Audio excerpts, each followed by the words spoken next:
Dear students, good morning all of you.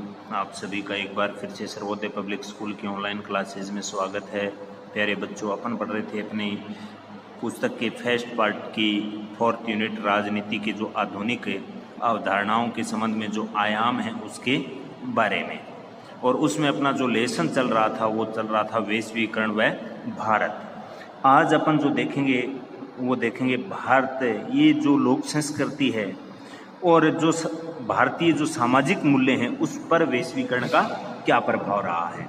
तो सबसे पहले अपन देखते हैं कि भारतीय लोक संस्कृति पर वैश्वीकरण का क्या प्रभाव रहा है। भारतीय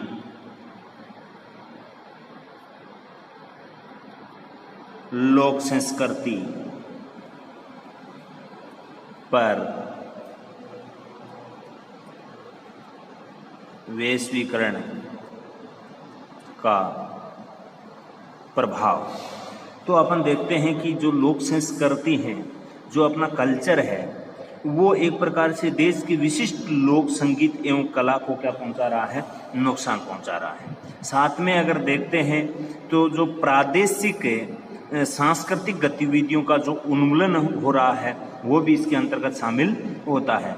और कम कपड़ों का प्रचलन आज के युग में अगर अपन देखते हैं तो एक प्रकार से अपन देखते हैं कि एक तो पहले का अपना पहनावा था और एक आज का अगर अपन देखते हैं तो जिस्म के एक प्रकार से नुमाइश रखते हैं ज़्यादातर लोग, कम कपड़े पहनना। तो इस प्रकार की ये सब जैसे और भी अन्य अपनी संस्कृति पे प्रभाव रहा है, जैसे फास्ट फूड का रहा है, पैकिंग की खाने की ओर रहा है। पहले लोग सुबह सुबह घर का नाश्ता करते थे और आजकल देखते हैं अपन कुछ चटपटा ले लेते हैं और उससे काम चला लेते हैं, यानी कुरकुरे खाते हैं लोग, कुरकुरे जैसे हो गए। कहने का भावार्थ ये हुआ, यानी कि इसमें नकारात्मक भी प्रभाव अपन कह सकते हैं। तो लोक संस्कृति पर काफ़ी प्रभाव रहा है। प्राचीन समय में अगर अपन देखते हैं तो जैसे व्यक्ति के द्वारा किस प्रकार से वाद्य यंत्रों को एक प्रकार से इस्तेमाल कर उनका उपयोग और कितनी सुनियोजित तरीके से, कितनी मधुर आवाज़ में वो आवाज़ निकालते थे वाद्य यंत्रों के माध्यम से। और आज का युग अगर अपन देखते हैं तो वो पूरा का पूरा स्थान इलेक्ट्रॉनिक वाद्य यंत्रों ने ले लिया है। और शास्त्रीय संगीत की जगह जो पाश्चात्य, जिसको अपन एक प्रकार से कह सकते हैं जो फूड संस्कृति है, उसका आगमन हुआ है। ये किसके कारण हुआ है? वैश्वीकरण के कारण हुआ है। तो अपनी भारतीय जो लोक संस्कृति है उस पर काफ़ी प्रभाव पड़ा है। तो इस संबंध में अपने को क्या रखना है, ये बातें ध्यान में रखनी है। यानी कि जो अपनी प्रादेशिक संस्कृति है उसका उन्मूलन हो रहा है। प्रादेशिक संस्कृति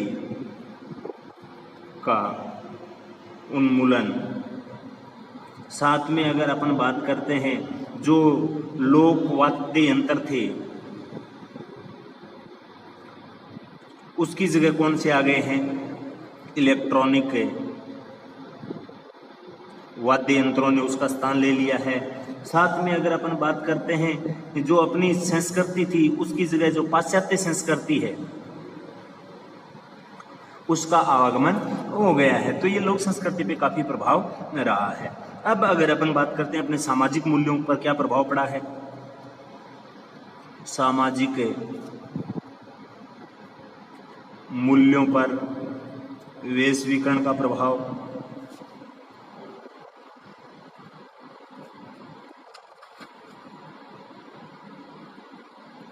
तो ये जो वैश्वीकरण है वो सामाजिक मूल्यों पर तो बिल्कुल ही प्रतिकूल अपन कह सकते हैं, एक प्रकार से विपरीत प्रभाव पड़ा है। क्योंकि अपने समाज के अंदर पहले संयुक्त परिवार की प्रथा थी जिसमें दादा है, दादी है, चाचा है, चाची है, ताऊ है, ताई है, हुआ, यानी अनेक लोग परिवार में रहते थे संयुक्त रूप में। संयुक्त परिवार की प्रथा थी, वो धीरे धीरे टूटकर आज किस में आ गए? एकल परिवार में आ गए। तो ना तो बच्चों को अच्छे संस्कार मिल पाते हैं ना कोई और है। तो जो पहले संयुक्त परिवार में व्यवस्था थी वो धीरे धीरे विकसित होकर अब क्या हो गई है? एकल परिवार में आ गई है, जो एक प्रकार से नकारात्मक प्रभाव अपन कह सकते हैं। और अपन कह सकते हैं वैश्वीकरण है वो एक प्रकार से एकल परिवार को ही क्या मिल रहा है, इसके माध्यम से बढ़ावा मिल रहा है। साथ में अगर अपन बात करते हैं संयुक्त परिवार था तो पूरा परिवार संयुक्त रहता था, विभिन्न प्रकार की जो समस्या आती थी बैठकर उनका समाधान करते थे। और आजकल एकल परिवार की वजह से अक्सर अपन देखते हैं पति पत्नी के संबंधों के मध्य में भी अपन दरार देखने को अपने को मिलती है।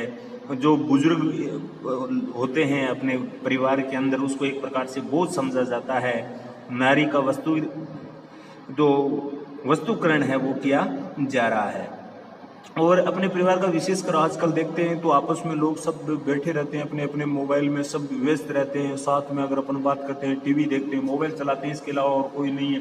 पीछे जो संयुक्त परिवार की प्रथा थी उसमें सब लोग बैठते थे, अपने घर परिवार के बारे में अच्छे से बातें करते थे। वो पूरी की पूरी अब व्यवस्था वर्तमान समय में विलुप्त होती अपने को नजर आ रही है।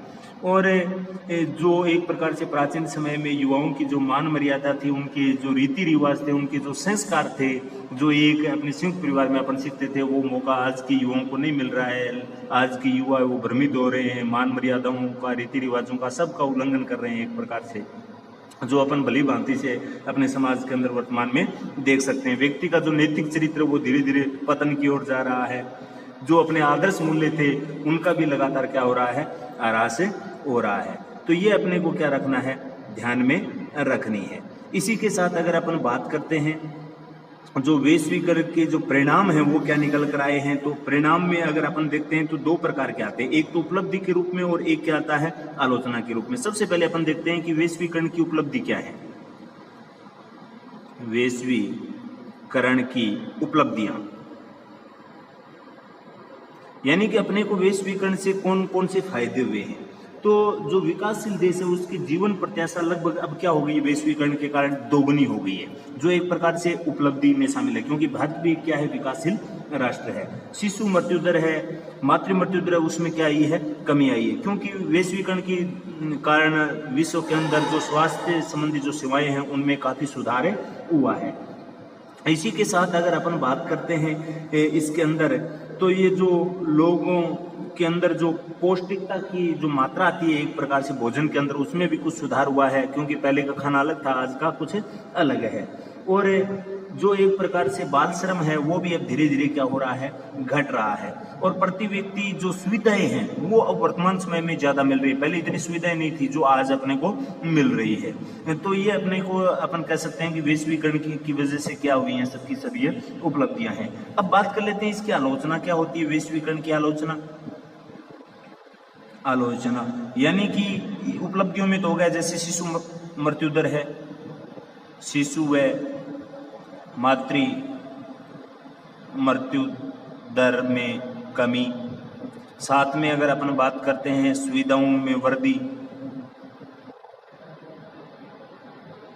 जीवन प्रत्याशा दोगुनी हो गई है, सबको मताधिकार मिल रहा है वैश्वीकरण के ये एक प्रकार से जागरूकता के कारण, ये सब की सब उपलब्धियां थी। लेकिन अब आलोचना भी है, क्योंकि ये वैश्वीकरण के कारण अपन पहले भी पढ़ चुके हैं, जो राष्ट्रीय राज्य है उसकी स्वायत्ता को नुकसान हो रहा है, संप्रभुता, आत्मनिर्भरता इससे क्या होती है, प्रभावित होती है। क्योंकि जो बहुराष्ट्रीय कंपनियां हैं, बहुराष्ट्रीय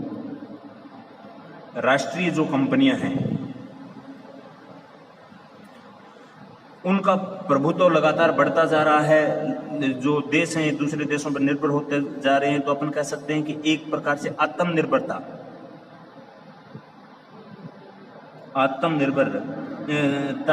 भी इसके द्वारा क्या हुई है, प्रभावित हुई है। और वर्तमान में अगर अपन बात करते हैं तो अपने देश के जो प्राइम मिनिस्टर हैं उन्होंने आत्मनिर्भर भारत के लिए नारा भी दिया है कि किस प्रकार से अपने को एडजस्टमेंट करना है, आत्मनिर्भर हिंदुस्तान को बनाना है। उसके संबंध में काफी कदम भी उठाए जा रहे हैं।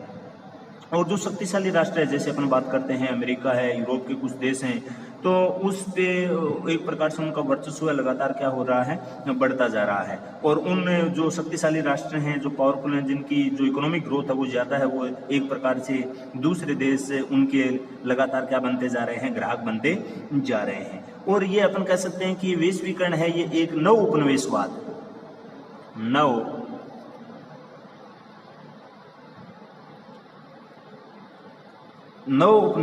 के रूप में उभर कर आया। नव उपनिवेशवाद का अर्थ मैं आपको पहले भी बता चुका हूं कि एक प्रकार से ये एक दूसरे राष्ट्रों को अपने अधीन करने का एक नया तरीका है वैश्वीकरण का, जिससे अपन कह सकते हैं कि एक प्रकार से अपने अंडर में कैसे लिया जा सकता है, कैसे उसकी स्वायत्ता का हनन कर उस पर अधिकार किया जा सकता है। ये शक्तिशाली राष्ट्रों के रूप में देखा जाए तो ये एक नए उपनिवेशवाद का क्या है, एक नया तरीका है, जिसको अपन वैश्वीकरण को किस नाम से जानते हैं, नव उपनिवेशवाद के नाम से भी जानते हैं आलोचना के अंदर। इसी के साथ अगर अपन देखते हैं वैश्वीकरण में विश्व में जो शरणार्थियों की समस्या है उसको बढ़ावा मिल रहा है, और जो कम विकसित देश हैं उनमें रोजगार कम है, तो वो रोजगार हेतु दूसरे अन्य देशों में क्या कर रहे हैं, पलायन कर रहे हैं, जिससे वो अस्थायी रूप से वहां जमा हो जाते हैं। तो एक प्रकार से अपन कह सकते हैं जो शरणार्थी हैं, उन शरणार्थियों की संख्या लगातार क्या होती जा रही है, बढ़ती जा रही है, जिसमें अपन अच्छे से देख सकते हैं जैसे यूरोप के अंदर शरणार्थियों की समस्या है, भारत में रोंगे मुसलमानों की समस्या है, श्रीलंका में तमिलों की जो समस्या है वो एक प्रकार से शरणार्थियों के रूप में समस्या है, जिससे देश का जो एक प्रकार से विकास की गति है वो क्या होती है, बाधित होती है। और इसके अलावा भी अनेक काफ़ी कमियां हैं, अपन ने पीछे की कक्षाओं में इसके अंदर पढ़ी है। तो ये वैश्वीकरण की आलोचना भी अपने को देखनी है और उपलब्धियां भी देखनी है, ये विशेष है अपने लिए और इसको अपने को ध्यान में रखना है। और इसके साथ जो सेवा क्षेत्र है उसके अंदर भी अपन देख सकते हैं कि केवल और केवल विकसित राष्ट्रों को ज़्यादा उसका फायदा मिल रहा है। अब सामान्यतः इसका अगर अपन निष्कर्ष देखते हैं तो निष्कर्ष एक निकल कर अपने सामने आता है कि जितना अपने को वैश्वीकरण की वजह से फायदा हुआ है उतना ही क्या हुआ है, नुकसान भी हुआ है। वैश्वीकरण की वजह से सबसे ज़्यादा जो प्रॉफिट हुआ है वो विकसित राष्ट्रों को हुआ है। हालांकि विकासशील राष्ट्रों को भी प्रॉफिट हुआ है, लेकिन उस पे गलत प्रभाव भी काफ़ी रहे हैं जो अपन आलोचनाओं में देखे हैं। और इसका जो सर्वाधिक लाभ है वो अपन देख चुके हैं कि अपने इनकी विशेषताओं के माध्यम से पता चल गया है कि ये विकसित राष्ट्रों को ज़्यादा हुआ है, और सर्वाधिक जो नुकसान हुआ है वो हुआ है जो अविकसित राष्ट्र हैं उनको। और उस विकास की अंधी दौड़ में जो अपनी सभ्यता है, संस्कृति है, वो धीरे धीरे लुप्त हो रही है। अपन कह सकते हैं एक प्रकार से अपने को काफ़ी नुकसान हो रहा है। और इनके बावजूद अगर अपन बात करते हैं कि लोग लुभाने प्रचार प्रसार माल अपने माल का एक प्रकार से अपन कह सकते हैं विक्रय करने के लिए विभिन्न देशों की माल की एक दूसरे देशों की माल की प्रतिस्पर्धा के दौर में उपेक्षा की जाती है। जैसे चीन उत्पादित माल है वो अत्यधिक लुभावना है लोगों को, उसकी तरफ लोग ज़्यादा आकर्षित होते हैं। इस कारण विश्व के जो अन्य बाजार हैं वो बहुत ज़्यादा समय तक टिक नहीं पा रहे हैं, तो अन्य जो देशों के बाजार हैं उन पर उसका नकारात्मक प्रभाव पड़ता है। लेकिन फिर भी अपन कह सकते हैं इसकी उपलब्धियों में कि पूरी दुनिया को एक करने का काम किया है वो किसने किया है, वैश्वीकरण ने किया है, या अपन कह सकते हैं भूमंडलीकरण जिसको ग्लोबलाइजेशन अपन बोलते हैं। तो आज अपना ये लेसन कंप्लीट होता है। इसका संपूर्ण होमवर्क आपको PDF फाइल के माध्यम से मिलेगा, और इसको असाइनमेंट के अंदर आपको लिख कर वापस सबमिट भी करना है। और आगे जो अभी टेस्ट होगा उसका टाइम टेबल नए सिरे से आपका जल्द ही जारी कर आपको अपने असाइनमेंट के अंदर जो अपना ऐप है उसके अंदर नोटिफिकेशन डाल दिया जाएगा, जो आपको अच्छे से तैयारी करना है और टेस्ट में ज़्यादा से ज़्यादा अंक लाने का प्रयास करना है। और आज वीडियो को अच्छे से पूरा समझना है, समझने के बाद अपने रजिस्टर के अंदर होमवर्क करना है और साथ में याद भी करना है। आज के लिए इतना ही, धन्यवाद। कल अपन पढ़ेंगे इससे आगे का जो लेसन है उसके बारे में।